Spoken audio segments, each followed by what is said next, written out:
नमस्कार बच्चों, मेरा नाम है राहुल और आप देख रहे हैं एसबीसी क्लास। तो प्यारे बच्चों, 10th का पेपर हो चुका है। कई सारे बच्चे इसी कंफ्यूजन में रहते हैं और कई बच्चों ने कमेंट भी किया था 10th के बाद क्या करें या कौन सी स्ट्रीम ले, साइंस, कॉमर्स एंड आर्ट्स।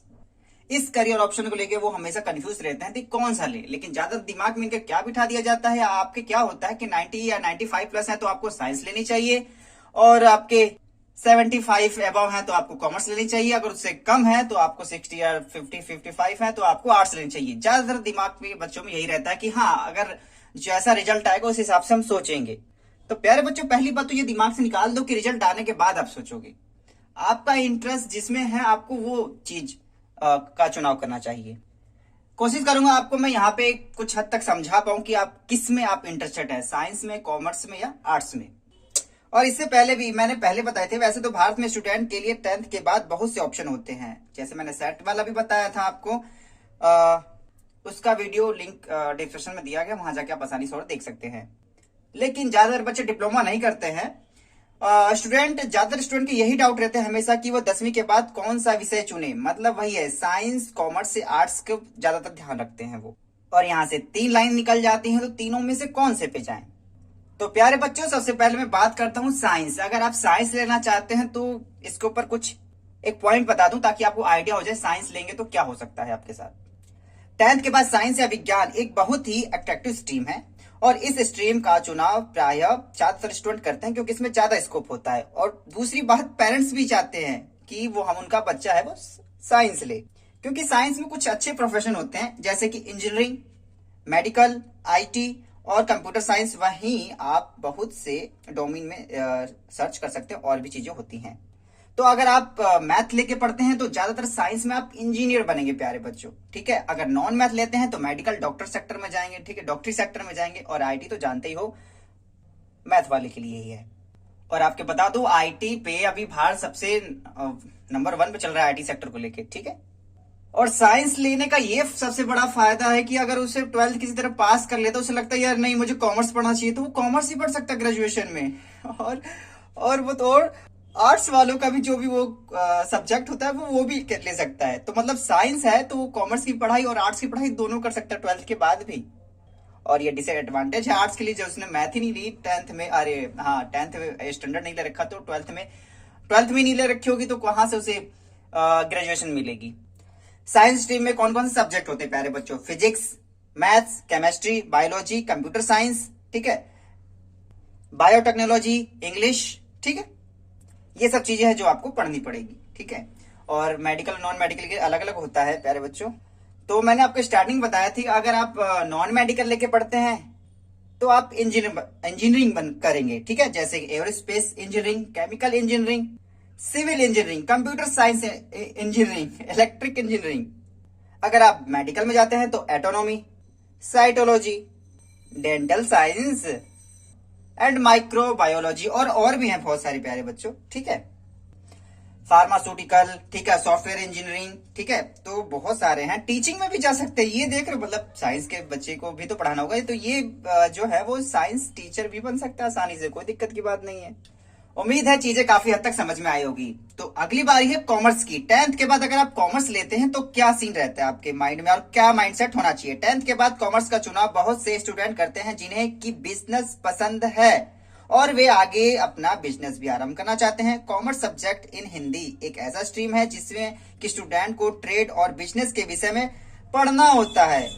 वहीं वो सभी प्रोसेस और एक्टिविटी जो कि उन्हें कॉमर्शियल ऑर्गेनाइजेशन में कर रहा होता है, मतलब जो कि रियल लाइफ में करनी होती है बिजनेस को लेके, वो उनको थ्योरी में पढ़ाई जाती है कॉमर्स स्ट्रीम में। और बिजनेस नहीं और भी है। वहीं इसमें बहुत से करियर ऑप्शन है जो कि इसी फील्ड के इर्द गिर्द घूमते रहते हैं। जो छात्र कॉमर्स स्ट्रीम से चुनाव करते हैं उनके लिए करियर ऑप्शन में है फाइनेंस प्लानिंग, जैसे बहुत सारा अंधा पैसा है उसका फाइनेंस प्लान करवाते हैं, अकाउंटेंसी, टैक्स, ठीक है, बुकिंग, बैंकिंग, ठीक है, टैक्स का हिसाब किताब रखना, ठीक है, अकाउंटेंसी तो काफी अच्छी चीज है। तो ये है आपका कॉमर्स स्ट्रीम के लिए। तो कॉमर्स स्ट्रीम में कौन से सब्जेक्ट होते हैं, अब चलिए जानते हैं कॉमर्स में कौन कौन सब्जेक्ट होते हैं। सबसे पहले इकोनॉमिक्स, ठीक है, मस्ट है, अकाउंटेंसी, बिजनेस स्टडी, मैथमेटिक्स, अब समझ लो, मैथमेटिक्स आप ले भी सकते हैं, नहीं भी ले सकते। इंग्लिश एंड स्टैटिक्स तो होगा ही होगा, हिंदी में बोले तो प्रायिकता। और इनके कॉमर्स स्ट्रीम के करियर ऑप्शन जैसे मैंने बताया था, बैंकिंग, ठीक है, broking, tax predictor, accountancy, finance planning, CA कैसे भूल सकते हैं, चार्टेड अकाउंटेंट्स। मेरे ख्याल से यही बोलते हैं ना सीए को। मेरा एक दोस्त था जो सीए कर रहा था, काफी ये भी अच्छा है, सुनने में भी अच्छा लगता है और करते करते वाट भी लग जाती है। अकाउंट मतलब कि कॉमर्स लेने के फायदा भी ये देखते हैं। कॉमर्स लेने के फायदे, कॉमर्स की जो पढ़ाई है पूरी तरह से वाणिज्य मतलब कि लेखा जोखा के ऊपर आधारित होती है, इसलिए कॉमर्स की पढ़ाई करने वाले को ये भली भांति पता होता है कि उन्हें आगे अपने करियर में क्या करना है। वो ज्यादा फोकस होते हैं अपने करियर को लेके, मतलब उनको जो गोल होता है वो क्लियर होता है उनका। अब आते हैं लास्ट, 10th के बाद आर्ट्स। 10th के बाद आर्ट्स जो सबसे कहते हैं फजड्डी लोग इसे लेते हैं, प्यारे बच्चों ऐसा बिल्कुल भी नहीं है। अगर गवर्नमेंट से आर्ट्स बना रखे हैं तो आर्ट्स एक नेक्स्ट लेवल का ही स्ट्रीम है। आर्ट्स के बारे में बहुत सारी चीजें बता दो जिसको सुन के आपको अच्छा लगा, अगर आप आर्ट्स लेना चाहते हैं तो 10th के बाद आर्ट्स स्ट्रीम या ह्यूमैनिटीज भी कहते हैं स्ट्रीम की पढ़ाई करना एक बहुत ही बढ़िया चॉइस होता है। यह सब्जेक्ट एक ऐसा एकेडमिक डिसिप्लिन है जो कि डील करता है ह्यूमन कंडीशन की पढ़ाई को, मतलब ह्यूमन बिहेवियर टाइप किस टाइप का है, जिसमें अक्सर उन्हें मैथोलॉजी का इस्तेमाल होता है जो कि यूजुअली एनालाइज, क्रिटिकल और रोचक होता है। और आर्ट्स की पढ़ाई करने पर हमें यह पता चलता है कि क्यों इंसानों को एक सोशल एनिमल कहा गया है, कैसे एक दूसरे के साथ हमें पेश आना चाहिए। अब अच्छा पैसा, अच्छा इंजीनियर बन तो जाएंगे, लेकिन पेश कैसे आएंगे वो पढ़ने के लिए आपको आर्ट्स पढ़ना पड़ेगा। हमारे जीवन में सोशल अंडरस्टैंडिंग का कितना महत्व होता है इत्यादि, इसके बारे में और पढ़ेंगे। आर्ट्स को आप इंसानों की पढ़ाई करना भी कह सकते हैं, मतलब पैसा कमाना है, इंजीनियर बनना ठीक है, लेकिन किसी के बिहेवियर समझना, इंसान की पढ़ाई को पढ़ना ही आप एक तरह से आर्ट्स की पढ़ाई कह सकते हैं। आर्ट्स जो स्ट्रीम में कौन से सब्जेक्ट होते हैं, तो प्यारे बच्चों आर्ट्स को हल्के में मत लो। History, geography, political science, English, economics इसमें भी हल्के में मत लेना आर्ट्स को। Psychology, fine arts, sociology, physical education and literature. समझ लो कि असली पढ़ाई तो मुझे तो यही लगती है प्यारे बच्चों, ठीक है। अब जानते हैं आर्ट्स स्ट्रीम के करियर ऑप्शन क्या है। फिलोसोफर बन सकते हैं, टीचर बन सकते हैं, लाइब्रेरी मैनेजमेंट, सिविल सर्विस वाले में जा सकते हैं, यूपीएससी, एसएससी, ठीक है भाई। अगर आपको आईएएस बनना है तो आपको आर्ट्स में आना। वैसे ये थोड़े से गलत बात है कि जो साइंस वाले होते हैं वो यूपीएससी की तैयारी करने लग जाते हैं, उनको इंजीनियर नहीं बन पाते। तो कॉमर्स वाले जब अपना बिजनेस नहीं खोल पाते तो वो भी सिविल इंजीनियर में आ जाते हैं। लेकिन आर्ट्स वाले भैया अपना सिविल इंजीनियर में रहते हैं, ये दूसरे पे झांकने नहीं जाते। लोग दूसरे व्यक्ति आते हैं हमारे कोर्स को झांकने के लिए, ये आर्ट्स की काबिलियत है भैया। कलाकृति सीख सकते हैं, मूर्तियां बनाना, पेंटिंग बनाना चुटकियों से, एकदम काफी तरह से इसमें पैसे भी कमाने के हैं। सोशल मतलब सर्विस दे सकते हैं आप, ठीक है।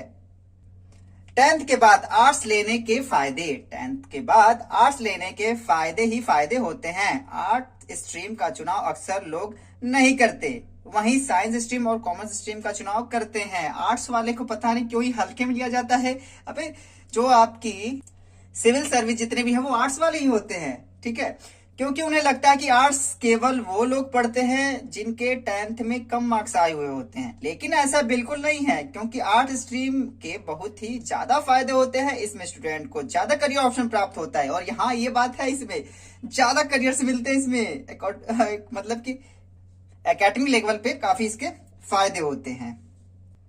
इसमें आपको ज्यादा कठिन विषय पढ़ना नहीं पड़ता, इससे आगे चलकर आपको आईएएस की तैयारी करने में आसानी होती है। इसलिए इस स्ट्रीम का चुनाव तब कर सकते हैं जब आप कुछ बड़े परीक्षा की तैयारी कर रहे हो, वहीं आप पूरी तरह से ये जान लेते हैं कि आपको आगे क्या करना है, मतलब बिजनेस भी नहीं करना है और ना ही इंजीनियर करना है, आपको देश संभालना है, सिविल में जाना है, तो ये आप ले सकते हैं। अब लास्ट में आपको ये बताता हूँ, science versus commerce versus arts, मतलब इसमें से तीनों में से कौन सा आपका बेस्ट है। इस सवाल का आसान सा जवाब है कि कोई भी स्ट्रीम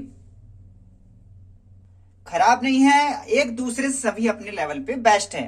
निर्भर ये करता है आपका इंटरेस्ट किस में है। कभी भी आप अपने नंबर जज करके ना जाएं, आप अपनी इच्छाओं से जाए कि आपको करना क्या है। बिजनेस करना है, कॉमर्स में जाएं, इंजीनियरिंग करनी है, साइंस में जाएं, डॉक्टर बनना है, साइंस में जाएं। अगर आपको सरकारी नौकरी ज्यादातर लेनी है, मतलब कि आईएएस, पीसीएस, यूपीएससी क्लियर करना है, तो आपका सीधे आर्ट्स वाले में आ जाए। अगर आपको ये वीडियो अच्छी लगी तो यस कमेंट करके लिखिएगा, कमेंट में यस लिखिए, ठीक है। माय सीबीएसई क्लास की इस वीडियो को देखने के लिए धन्यवाद। तब तक के लिए जय हिंद, जय भारत।